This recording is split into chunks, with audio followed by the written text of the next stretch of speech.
Hello ladies and gentleman, कैसे हैं आप लोग। तो आज की वीडियो में हम बात करने वाले things I wish I knew before I became a designer about Photoshop. So let's अब right into the video. First thing, how to decide the presentation और द पोर्टफोलियो स्लाइड डायमेंशन। और हमें पता है स्टैंडर्ड डायमेंशन A4 इस्तेमाल करी जाती है कॉमनली, बहुत कॉमनली। इवन कई बार फैकल्टी सजेस्ट करती है आपकी थीसिस के अंदर आपको A4 डायमेंशन यूज़ करने के लिए, बट को प्रेजेंटेशन को ड्रामा नहीं दिखाता है। इवन डिपेंड करता है आपकी कंपोजिशन के अंदर कि आप किस तरीके का कंपोजिशन बना रहे हैं अपने प्रोफाइल के, अपने पोर्टफोलियो के अंदर। बट स्टिल A4 उस तरीके का एक बोरिंगनेस आ जाता है। तो how to make it more appealing, plus when you upload it on websites like Behance या इन कई जगह पे, तो आपकी प्रेजेंटेशन हाफ कट हो जाती है A4 साइज़ की वजह से।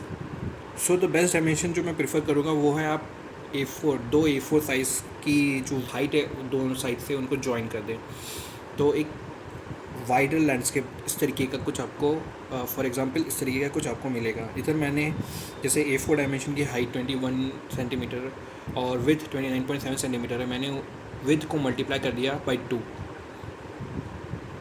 तो मुझे इस तरीके का कुछ अपना स्लाइड मिला, एक wide landscape and beautiful dramatic slide. मैं इसके अंदर अलग अलग तरीके के कंपोजिशन बना सकता हूँ जिससे ये और भी ज़्यादा वाइब्रेंट लगे। मैं इस स्लाइड को ईज़िली ऑनलाइन पुट कर सकता हूँ कहीं पर भी, और मुझे फ़िक्र नहीं करना पड़ेगा कि मेरी स्लाइड ड्रॉप ऑफ हो रही है बीच प्रेजेंटेशन में और कोई व्यू कर रहा है तो।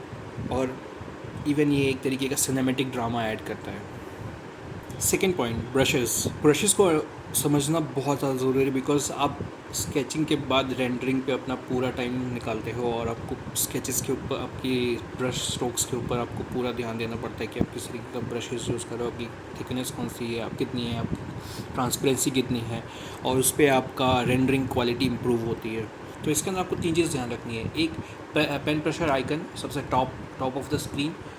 सेकेंड, ब्रश सेटिंग के अंदर shape dynamic and transfer. Now pen pressure से ऑब्वियसली आपकी जो ब्रश स्ट्रोक है उसका डायनामिज्म पेन प्रेशर पे डिपेंड करता है। आप जितना ज़्यादा वेट के साथ आप स्ट्रोक देंगे उतना गाढ़ा स्ट्रोक आएगा, और जितना आप लाइट हैंड के साथ देंगे उतना पतला स्ट्रोक आएगा। शेप डायनामिक के अंदर आपके पास कंट्रोल ऑप्शंस होते हैं जो आप मल्टीपल चीज़ें कंट्रोल कर सकते हैं। एक तो राउंडनेस हो गई, और थर्ड थिंग है ट्रांसफ़र से आप जो अपनी कलर है उसके अंदर आप डायनामिज्म ऐड कर सकते हैं कि आपके कलर की जो लाइटनेस और डार्कनेस है वो कंट्रोल में आती है पेन प्रेशर के हिसाब से। जितना दबा के करेंगे, वेट डाल के करेंगे, उतना डार्क कलर आएगा, और जितना आप लूज़ करेंगे उतना लाइट कलर आएगा। थर्ड पॉइंट, डॉज और बर्न टूल। अब आपको जब आपके प्रोडक्ट में, आपके ऑब्जेक्ट में शेड और हाईलाइट्स ऐड करना है, इनिशियली मैं खुद प्रेफर करता था कि सॉफ्ट ब्रश के साथ वाइट और ब्लैक कलर का यूज़ करूँ with controlling the flow and opacity of the brush.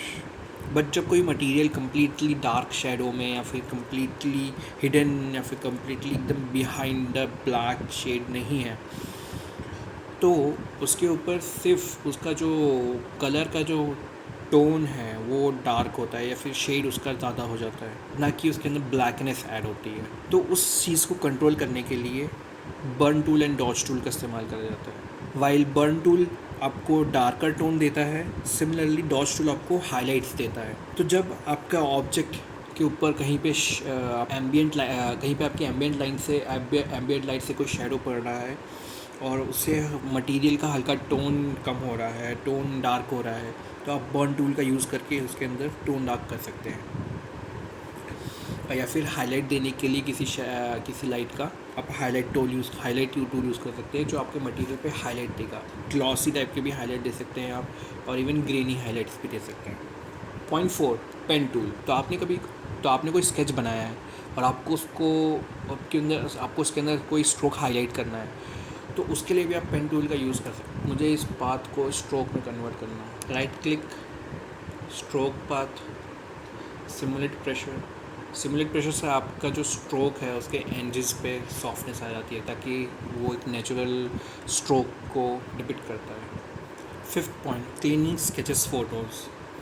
Now आपने स्केचेस बनाई है और आपको उनकी उस फ़ोटोज़ को क्लीन करना है, अपने प्रेजेंटेशन में रखने के लिए, पोर्टफोलियो में रखने के लिए, तो वो कैसे करेंगे? Best and easiest way is control L. ना इसके अंदर आप लेवल्स कंट्रोल कर सकते हैं। तो इसके अंदर हम लोग जाएंगे सबसे लास्ट आई ड्रॉपर टूल में और सबसे डार्कर शेड पे क्लिक करेंगे इस इमेज की, समझ लीजिए वो ये है अगर, एंड सो आपकी इमेज पूरी की पूरी क्लीन हो जाएगी। और जो डार्क पार्ट है या तो आप उसको इरेज कर सकते हैं, या मैं प्रेफर करूँगा अगर आप इरेज कर सकते हैं तो इरेज कर दीजिए, और अगर आपको इरेज नहीं करना है, आपको ऐसे ही रखना है, तो आप सिलेक्शन टूल ले लीजिए और उस पार्ट को सिलेक्ट करके सिमिलरली कंट्रोल यू करके और डार्क का पार्ट को सिलेक्ट कर लीजिए। तो आपकी स्केच पूरी की पूरी क्लीन हो जाएगी और आप भी रेडी हैं इसको प्रेजेंटेशन में रखने के लिए।